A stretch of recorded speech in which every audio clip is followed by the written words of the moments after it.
May 5th, 1945. Austria. A hidden camp of hell is uncovered. Prisoners are forced to carry massive stones up the so-called stairs of death. At the top, too weak to go on, they're shoved off the cliff. This was Mauthausen, and it wasn't the only one. Across Europe, camps like Gross-Rosen, Ravensbrück, and Neuengamme turned starvation, disease, and endless labor into slow-motion execution. You know Auschwitz. You may have heard of Treblinka. But these forgotten killing grounds were just as cruel, just as horrifying, and history nearly erased them. This documentary uncovers the most horrifying Nazi death camps you've never heard of, and the silence that kept them hidden. The paradox that drives this story is stark. How could entire killing centers, where tens of thousands perished, remain in obscurity? Why do some names dominate memory, while others fade into the shadows? To answer, we'll reconstruct how these camps were built, who ran them, and how ideology collided with military necessity, and then follow the uneasy silence after 1945, when memory itself became contested territory. Our story begins not with the end, but with the Anschluss of Austria in 1938, and with a stone quarry destined to become a theater of annihilation. July 1938. Austria. Just 4 months after Hitler's armies marched across the Austrian border, construction began outside the quiet market town of Mauthausen, perched above the Danube. To the local villagers, the trucks and scaffolding appeared to be the beginnings of an industrial site. To the SS, it was a blueprint for annihilation. The site was chosen deliberately. Here, massive granite quarries offered stone for Albert Speer's vision of Germania, the monumental capital city Hitler dreamed would outlast the Reich itself.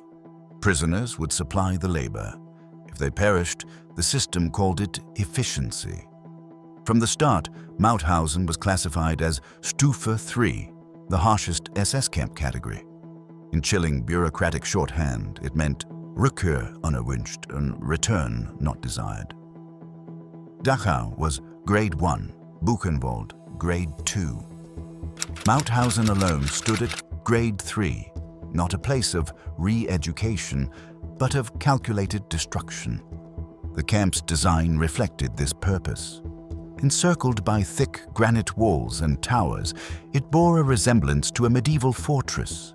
Inside, rows of wooden barracks stretched along muddy paths. At the center loomed the quarry, its stairway plunging deep into stone. Prisoners carried blocks up the stairs of death, 186 jagged steps that bit into bare feet. Guards forced races. A stumble could drag others down. Sometimes they staged sadistic contests, such as who could carry the heaviest stone. Losers were hurled from the cliff the SS nicknamed the Fallschirmspringerwand, the parachutists' wall. At first, the prisoners were Austrians, communists, socialists, unionists, and intellectuals who had opposed Nazi rule. They were soon joined by Germans labeled criminals or asocials. In 1939, transports brought in Spanish Republicans, survivors of the Civil War who had fled Franco, only to be captured in France and handed over to the Gestapo. By 1940, Jews, Roma, homosexuals, Jehovah's Witnesses, and eventually Soviet POWs filled the barracks. A Spanish prisoner later remembered in a smuggled letter, "We fought Franco, we fled across the Pyrenees, we thought we had escaped. Now we build stones for Hitler. The quarry devours us as surely as the bullets did." The camp commandant was Franz Reich, a failed businessman who found his place in SS ranks. Stocky and insecure, he compensated with cruelty. His speeches ended with a lie. Arbeit ist der einzige Weg zur Freiheit. Work is the only road to freedom. In Stufe 3, work was the road to death. By 1940, the system expanded. Subcamps sprouted across the countryside, Gusen 1, 2, and 3. Their purpose was to burrow into hillsides, carving tunnels for underground arms factories. Prisoners labored in choking dust and darkness. Collapse was a common occurrence. Death rates were so high that German companies repeatedly demanded fresh transports to keep production going. The numbers tell the story. In Gusen, one alone, tens of thousands died. At Gusen II, opened in 1944, the life expectancy of new arrivals was measured in weeks. One diary, later recovered from Mauthausen, captured the futility. We built engines with hands that trembled. The parts fell, they shattered. They beat us for breaking them. They brought new parts, and we broke them again. Not by choice, but because our hands no longer obeyed. Mauthausen was not unique. Across occupied Europe, a web of camps emerged under the same principle. Annihilation through labor. Gross-Rosen, 1940. Located in Lower Silesia, it began as a satellite of Sachsenhausen before becoming an independent camp. At its heart lay another granite quarry. Prisoners worked without gloves or boots, their hands split open on the stone as frostbite devoured their fingers in winter. Guards drove them until collapse, then replaced them with new transports. By 1944, Gross-Rosen controlled almost 100 subcamps, supplying forced labor to textile mills, munitions factories, and chemical plants. A Polish survivor wrote after the war, "They told us the stone was eternal.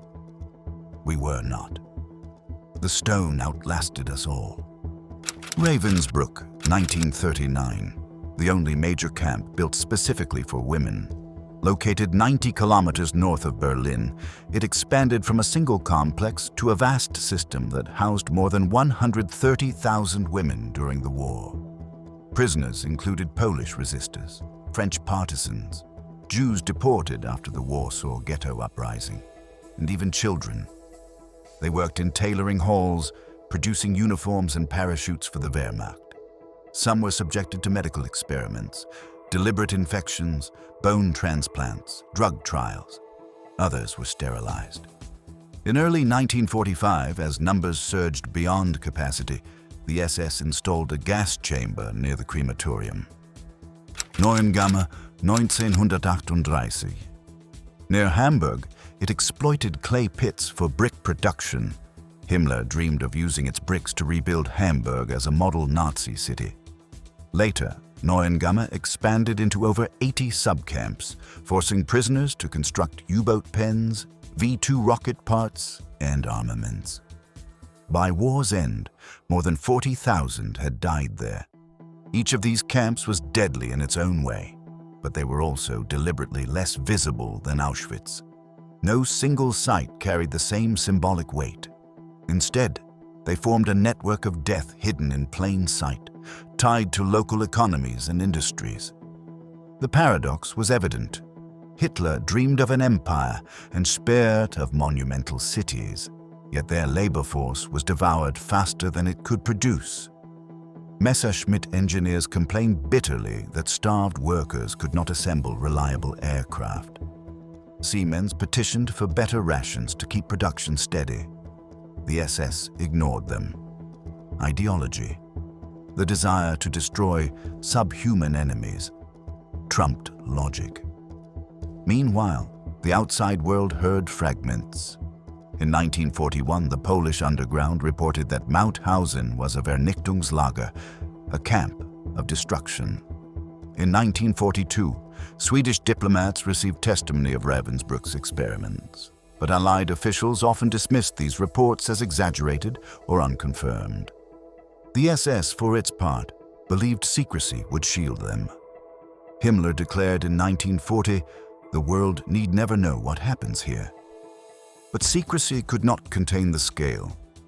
As war expanded, so too did the camp system. By 1941, with Operation Barbarossa, millions of Soviet prisoners poured into the Reich. Camps like Mauthausen, Gross-Rosen, and Ravensbrück strained under the influx. Their walls could not contain the human tide. And so the system escalated. Hunger rations shrank, barracks overflowed. Work hours stretched into the night. Mortality climbed so fast that the SS logged deaths not by name, but by tally marks. In that summer of 1941, the logic of annihilation hardened. The camps, once instruments of repression, became engines of extermination. The forgotten network was now fully operational, and its next chapter would be written in blood as the Eastern Front delivered millions more into its grasp. June 22nd, 1941. At dawn, the Wehrmacht crossed into the Soviet Union. Operation Barbarossa had started. Within days, entire Soviet armies fell apart. Lines of prisoners, gaunt, exhausted, barefoot, stretched across the roads.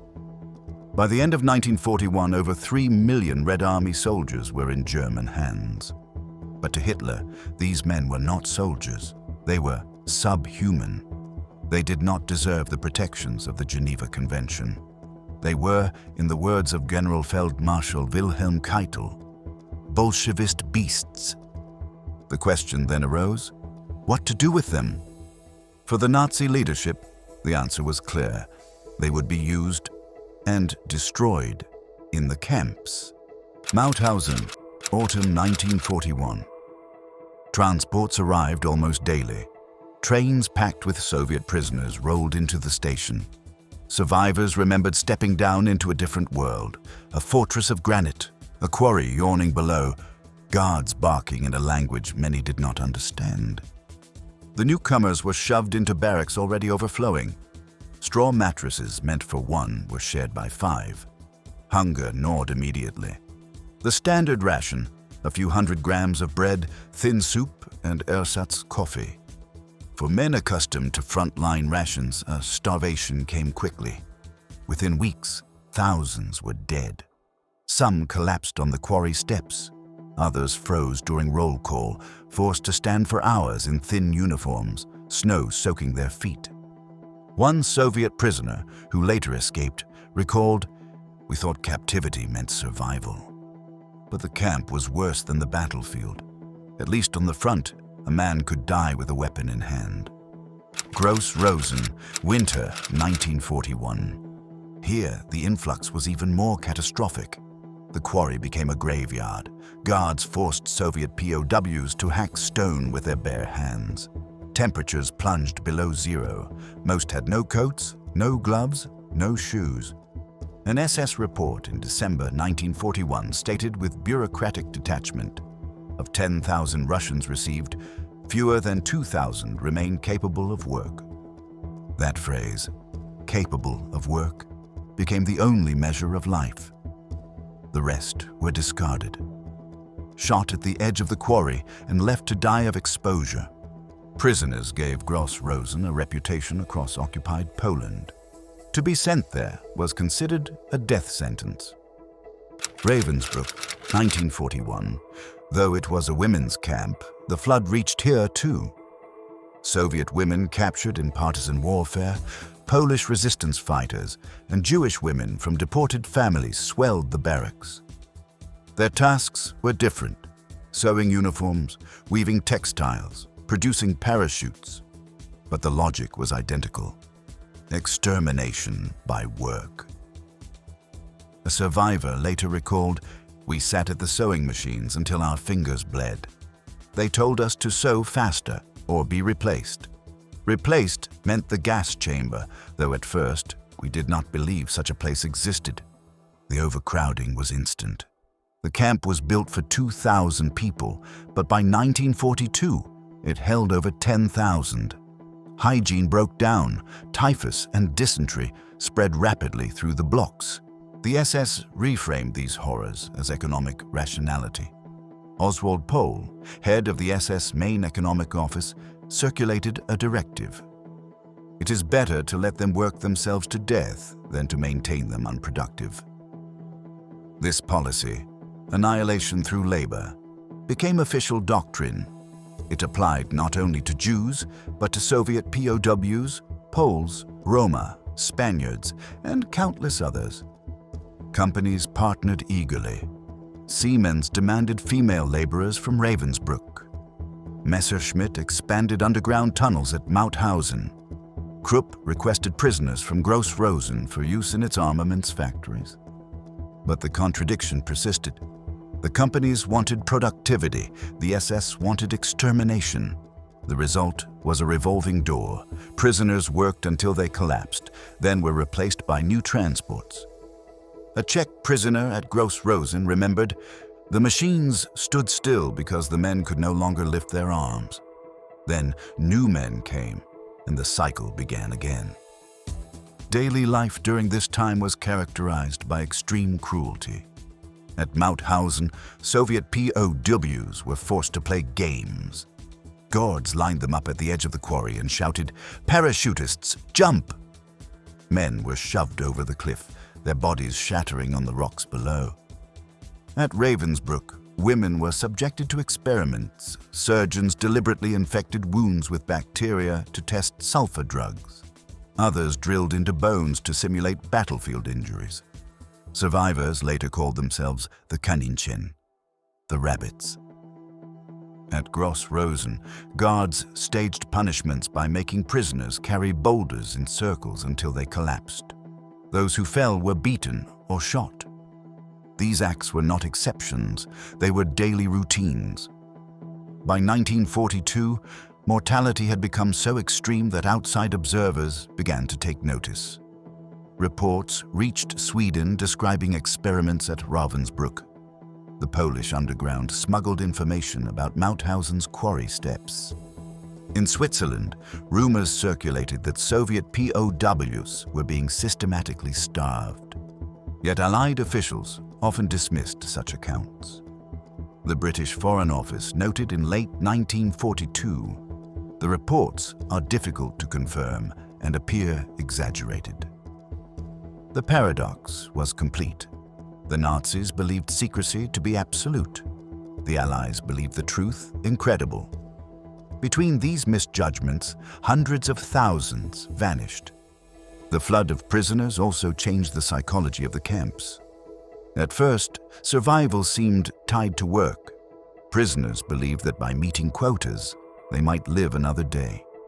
After 1941, that illusion faded.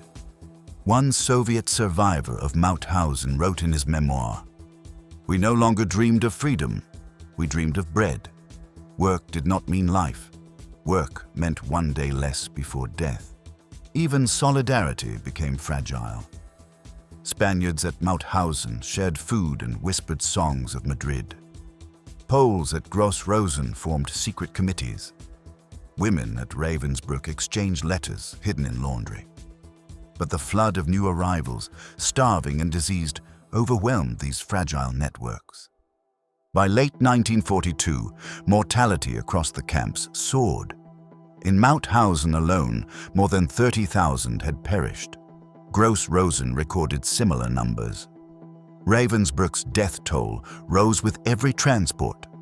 And yet, the SS demanded more. More prisoners, more production, more annihilation. This logic reached its climax in January 1942 at a villa in Wannsee, Berlin. 15 Nazi officials gathered to coordinate the final solution. From that point onward, the forgotten network of camps was no longer a sidearm of repression. It was part of the Holocaust itself. The machinery of death was about to intensify. January 20th, 1942, Berlin, Wannsee. In a villa overlooking a frozen lake, 15 Nazi officials gathered around a polished table. Coffee was poured, cigars lit. The meeting lasted barely 90 minutes. Its outcome would define the fate of millions. Reinhard Heydrich, calm and precise, laid out the final solution of the Jewish question: deportation, segregation, extermination. The Reich had already experimented with mass shootings in the East, with starvation of Soviet prisoners, with camps of forced labor. Now, these methods would be woven together into a single system. The names that dominate memory, Auschwitz, Treblinka, Sobibor, emerged directly from this plan. But the network of so-called secondary camps, places like Mauthausen, Gross-Rosen, Ravensbrück, and Neuengamme, was also reshaped by the directive. They were no longer simply punishment centers. They became engines of extermination, disguised as labor camps. Mauthausen, 1942. The quarry remained central, but its role shifted. Prisoners were still driven up the 186 stone steps, still forced to carry blocks until collapse. But now, the camp installed a small gas chamber in the basement of the crematorium. At first, it was used for Soviet POWs, considered unfit for labor. Later, Jews deported from Slovakia, Greece, and Italy arrived directly for gassing. The camp's hospital, known bitterly as the Rückkehr, became another instrument of killing. Doctors injected phenol into the hearts of the sick or starved them under the guise of treatment. Survivors recalled the selection process. A doctor's glance, a nod, and the condemned were led to the chamber. One Austrian prisoner later testified, "The smell told us what had happened. The chimneys spoke when words could not." Gross-Rosen, 1942–43. Here, expansion was relentless. The quarry devoured men by day, while barracks filled to bursting by night. But the camp also became a distribution hub. From Gross-Rosen, prisoners were dispatched to nearly 100 satellite camps, textile mills, chemical plants, and mines. Each site was lethal. Inmates nicknamed one satellite the Bone Mill. Another, dug into tunnels for V-2 rocket parts, became known as the Underground Grave. SS officers framed this as rationalization. In a 1943 directive, Oswald Pohl wrote, "Every prisoner must be worked to the limit of endurance. The unfit must be eliminated without unnecessary expense." The phrasing was cold.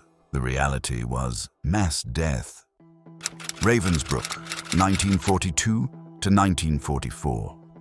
As deportations accelerated, the women's camp swelled far beyond capacity. Polish resistors captured after the Warsaw Ghetto Uprising. French women accused of aiding the resistance. Jewish women from across Europe, even children. The tailoring halls ran day and night, producing uniforms, coats, and parachutes. The work was endless. 12, 14, sometimes 16 hours. Malnutrition was chronic. Guards beat women who faltered at the machines. But the most notorious aspect of Ravensbrück became its experiments. A group of young Polish women, later known as the Lapins, the rabbits, were selected for operations. Surgeons cut into their legs, deliberately infecting wounds with bacteria, inserting glass or wood splinters, or removing bone to test transplant techniques. One survivor recalled, "We walked on crutches, bandages soaked in blood. We were not treated as women or as humans, but as things to be tested." Few survived. Those who did carried scars for life. In 1944, as numbers soared, the SS constructed a gas chamber near the crematorium. Thousands of women were sent there in the final months. In Hamburg, Neuengamme expanded into a sprawling complex of more than 80 subcamps. Prisoners dug clay for bricks, built U-boat pens, and assembled aircraft parts. Starvation rations and brutal discipline killed thousands. In April 1945, with the Allies approaching, thousands of prisoners were loaded onto ships in Lübeck Bay. British aircraft, unaware of who was on board, bombed the vessels. Nearly all perished. It was one of the last tragedies of the camp system. By 1943, the contradiction inside the Nazi system had reached its peak. German industry demanded results. Companies like Messerschmitt, Siemens, and Krupp filed constant complaints about declining productivity. Workers, they argued, were too weak to meet quotas. One Messerschmitt engineer wrote, "Engines fail inspection. Prisoners collapse at the machines. This is unsustainable." The SS response was chillingly consistent. New transports. Prisoners were treated as replaceable units of labor. a conveyor belt of human lives. A Czech prisoner at Gross-Rosen described it simply, "We were not men, we were tools. Tools to be broken, then discarded." At Mauthausen, mornings began with roll call in the freezing yard. Prisoners stood for hours, sometimes as punishment, sometimes simply because guards chose to count and recount. Then came the march to the quarry or to the tunnels. Work until dusk, a ladle of watery soup, a crust of bread. Collapse into straw, infestations of lice, whispers of despair. At Ravensbrück, women labored in sewing halls under harsh lamps. The rhythm of machines was constant. Some deliberately sabotaged seams, a hidden form of resistance. If caught, punishment was swift. Beatings, transfer to the punishment block, or selection for the chamber. At Gross-Rosen, the sound was stone. Picks clanging, boots crunching, shouts of guards. Men pushed carts of granite until they collapsed under the weight. Those who fell too often were shot where they lay. Beyond labor, the camps became laboratories of cruelty. At Mauthausen, prisoners were forced to inhale poison gases to study the effects. Doctors recorded results meticulously, as if they were medical studies rather than murders. At Ravensbrück, sterilization experiments targeted Roma women, with X-rays and surgery leaving many mutilated. At Gross-Rosen, guards used prisoners for bayonet practice or staged executions as training exercises. These atrocities were not random. They were systematized, documented, and integrated into the machinery of death. Yet even here, sparks of defiance endured. At Mauthausen, Spanish prisoners, led by Francisco Boyce, smuggled out negatives from the SS photo lab. Those images would later serve as evidence at the Nuremberg trials. At Ravensbrück, women in the tailoring halls deliberately weakened seams, ensuring that Wehrmacht uniforms unraveled in the field. Others smuggled notes in laundry baskets, passing word to the outside world. At Gross-Rosen, prisoners formed clandestine groups to share scraps of food and preserve morale. One survivor remembered, a crust shared between four was not much, but it was proof we were still human. By 1943, the machinery of death was in full motion. Camps across occupied Europe, famous and forgotten alike, were synchronized into the Holocaust. Deportations surged. Labor and annihilation fused into a single process. But as the system reached its peak, the war itself turned. Stalingrad had fallen. The Red Army was advancing west. Allied bombers pounded German cities. The camps faced a new dilemma. Should prisoners be preserved to keep production going, or annihilated to prevent liberation? The SS, true to form, pursued both goals simultaneously. An impossible contradiction that would push the system toward collapse. The next chapter is the story of that contradiction and the delusions that sustained it even as the Reich began to crumble. 1944. The tide of war had turned. In the east, the Red Army surged across Ukraine and into Poland. In the west, Allied troops had landed in Normandy. German cities burned under bombing raids. The Reich was shrinking. And yet, paradoxically, the concentration camp system expanded. Mauthausen grew into a vast complex of more than 40 subcamps. Gross-Rosen stretched across Silesia, controlling nearly 100. Ravensbrück swelled to bursting, housing women deported after the Warsaw Uprising. Neuengamme ballooned into a sprawling network tied to shipyards and armaments factories. Why expand when defeat loomed? The answer lay in two competing delusions. Albert Speer, Hitler's armaments minister, pressed Himmler and the SS to maximize production. He argued that every working prisoner was another bullet, another aircraft, another weapon to prolong the war. Speer wrote in a 1944 memorandum, "Without forced labor, our industry cannot meet demands. It is essential to preserve prisoners for productive use. Factories dug deep into the mountains." Gusen II at Mauthausen became a labyrinth of tunnels where prisoners assembled aircraft engines in choking dust.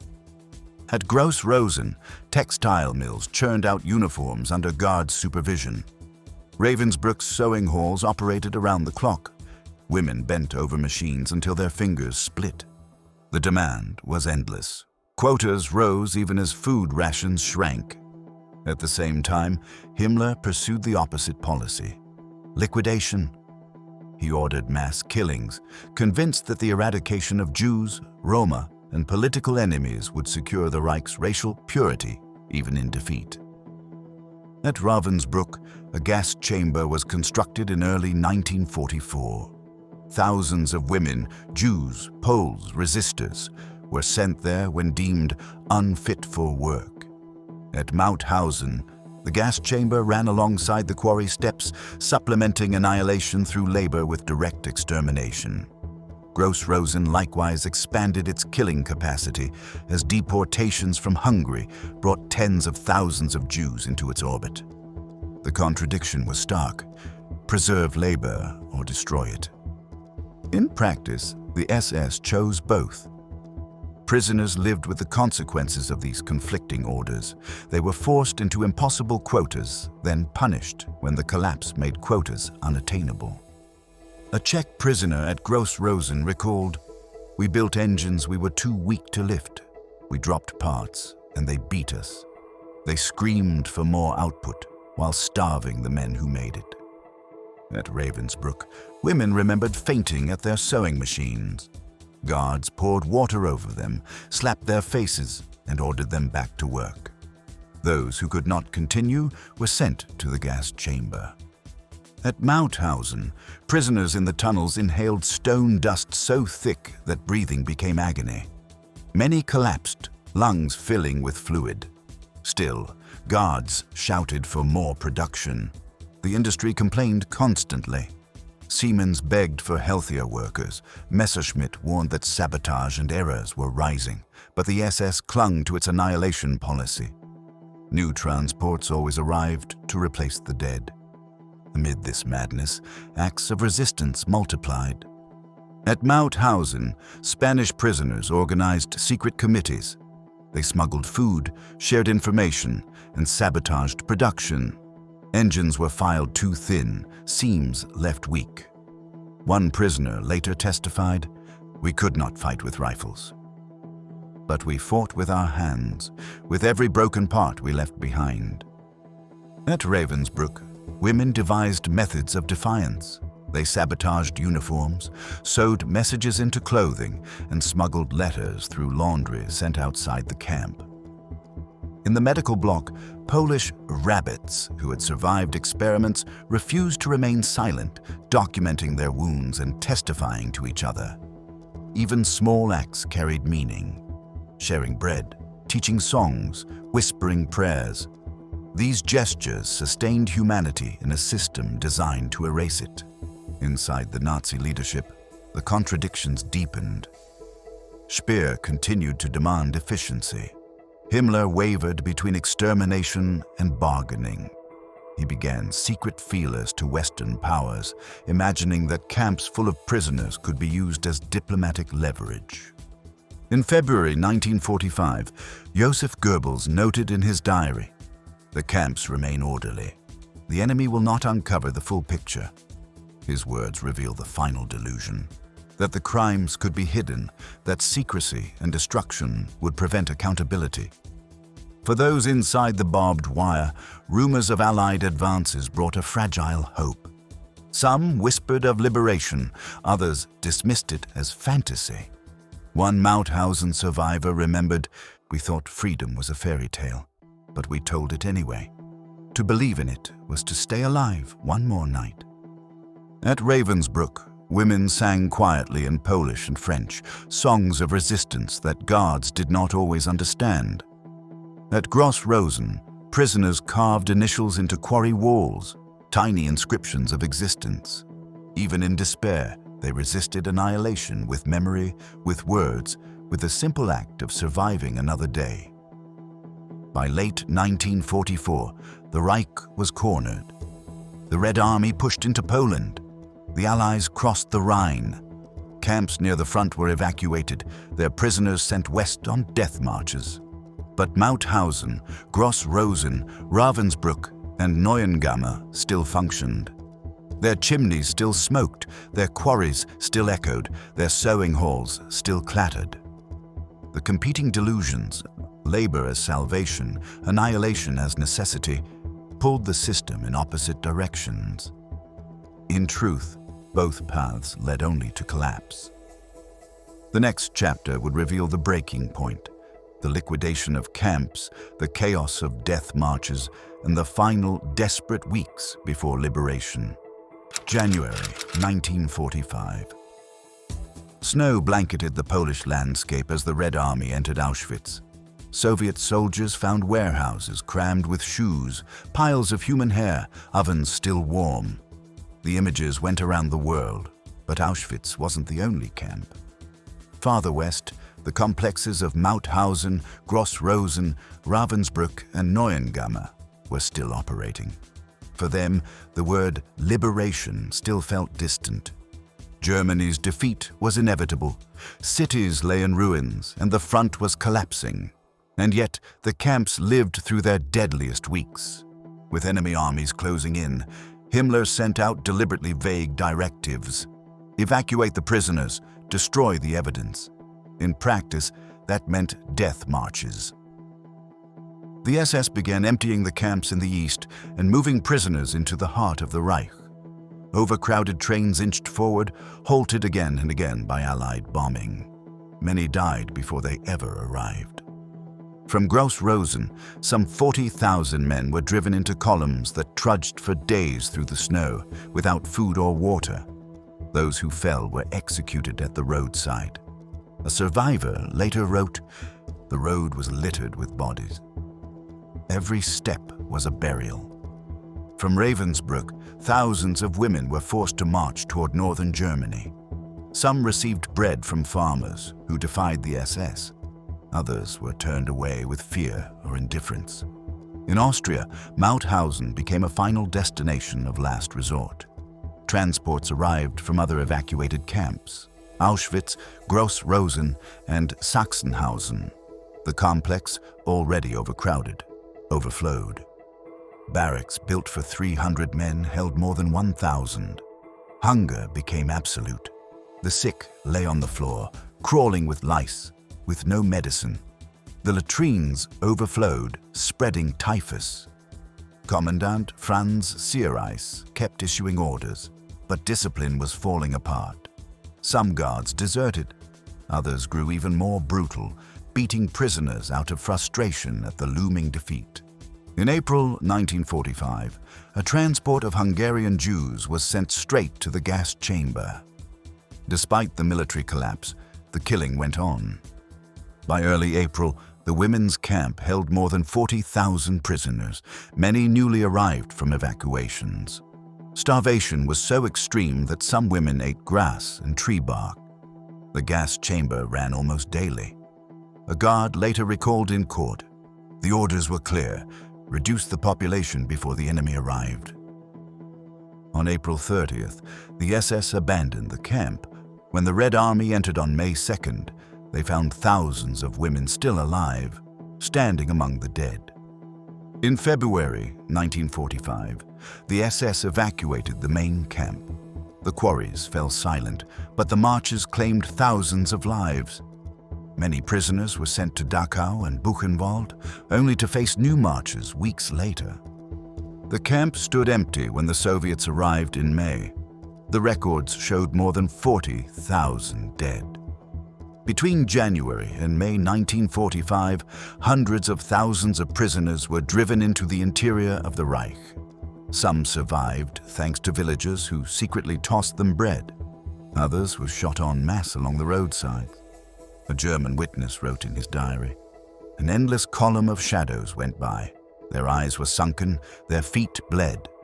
The air smelled of death, though they were still breathing." For the prisoners, every step meant uncertainty. Would the end come in a ditch, in a makeshift barn, or in yet another camp, even more overcrowded? On May 3rd, the guards began to flee. On the 5th, tanks of the U.S. 11th Armored Division appeared on the hill. The survivors, skeletal, rushed toward the soldiers. Some held banners made from bedsheets. "Welcome, liberators." A soldier wrote home, "I thought I'd seen everything in the war." Then I saw Mauthausen. Men who looked like skeletons walked toward us with tears in their eyes. The crematorium was still warm. Piles of bodies lay unburied. In the tunnels of Gusen, hundreds of corpses lay stacked. As the war ended, the figures emerged slowly. Mauthausen and its subcamps, around 200,000 prisoners, more than 90,000 dead. Gross-Rosen, at least 40,000 dead. Ravensbrück, about 30,000. Neuengamme, 42,000. Each number hides a story, a shattered family, a lost name. The delusions of the Nazi leadership crumbled in these final weeks. Speer later admitted at Nuremberg that he had believed production could save Germany, but production was collapsing because workers were dying faster than they could build. Himmler tried to negotiate with the Allies, offering to release prisoners as bargaining chips. His proposals were rejected. Goebbels, to the very end, wrote in his diary that the enemy will never know the full extent of what we've done. But the ovens were still smoking. The survivors' testimonies spoke louder than any secret. For the prisoners, the last months were pure hell, but they also marked the collapse of the Nazi machine. The marches meant to hide evidence only multiplied witnesses. The evacuations intended to impose order only created chaos. And the determination to kill until the very last day revealed the depths of fanaticism.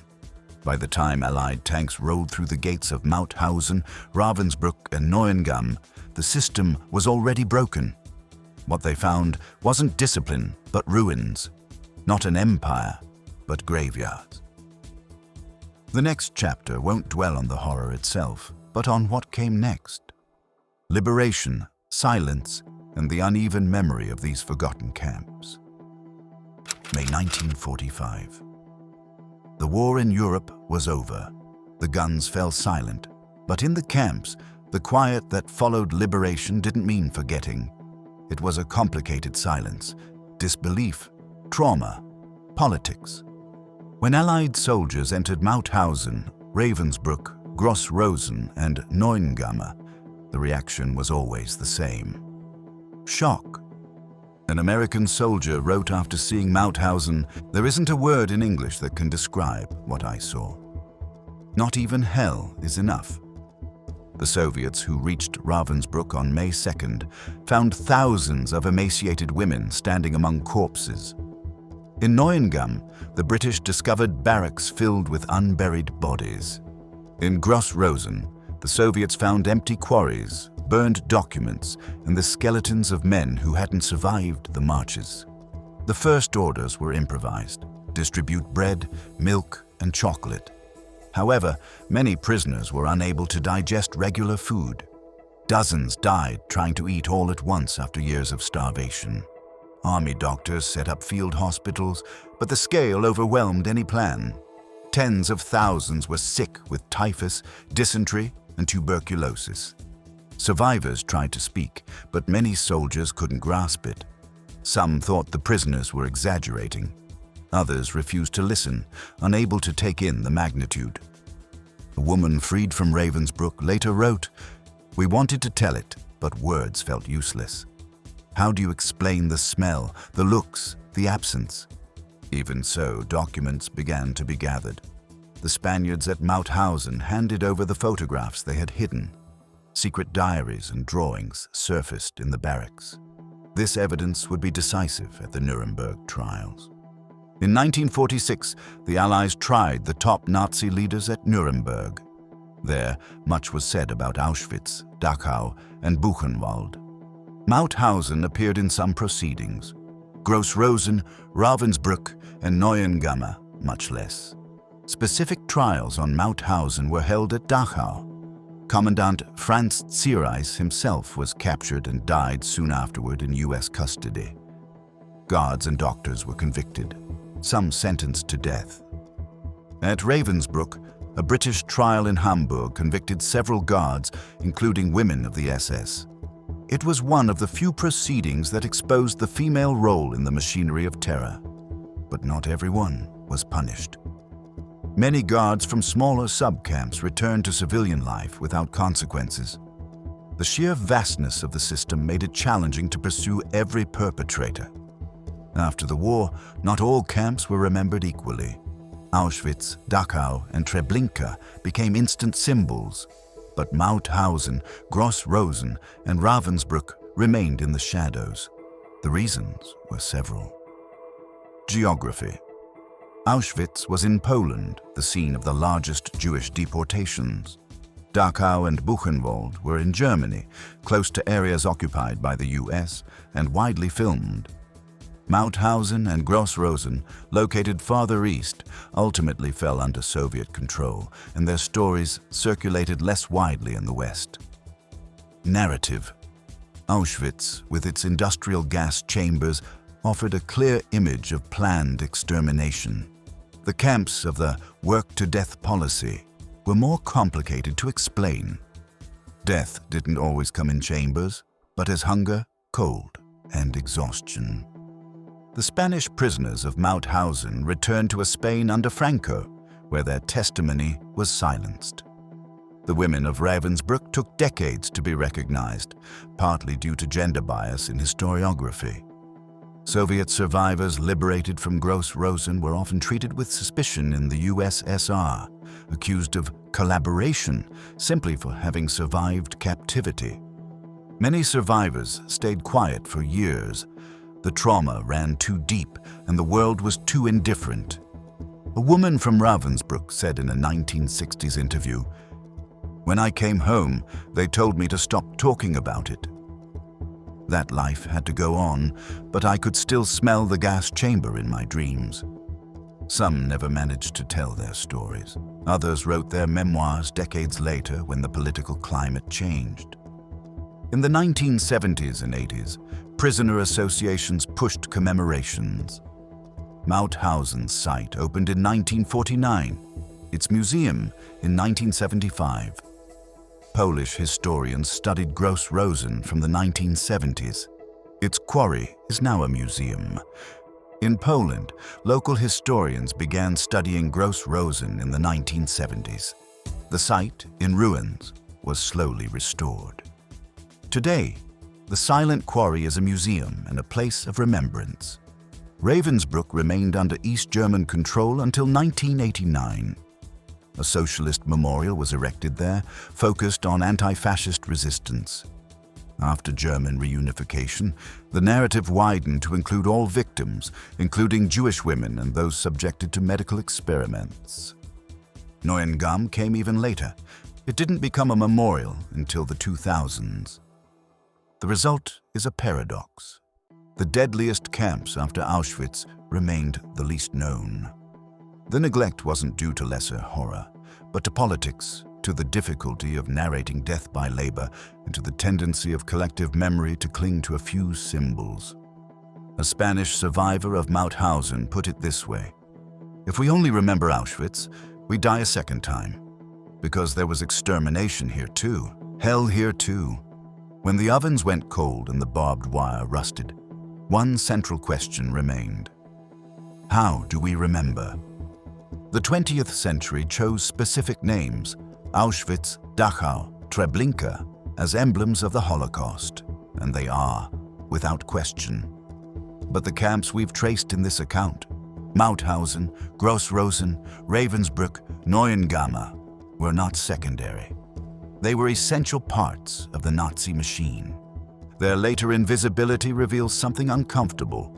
Memory isn't a faithful mirror, but a map drawn with politics, geography, and storytelling. The camps of work until death were more brutal to portray. There wasn't a single gas chamber to stand in for everything, but thousands of small acts of daily extermination. The stone staircase, the needle in a sewing machine, the dust in the tunnels. And yet those deaths are no less significant. 90,000 in Mauthausen, 40,000 in Gross-Rosen, 30,000 in Ravensbrück, 42,000 in Neuengamme. Each number is an entire city erased. The lesson is clear. Brutality doesn't need grand gestures to be total. Sometimes it hides behind routine, work, and bureaucracy.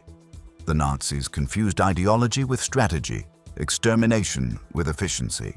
Their delusion drove them to destroy not only their enemies, but also the labor force that sustained their own war. For the prisoners, the lesson was different. Even in the deepest darkness, small gestures could defy the killer's purpose. Sharing bread, singing softly, carving a name into a wall. Acts that seemed insignificant then, but that now let us hear their voices. Visiting Mauthausen today means climbing the stone staircase.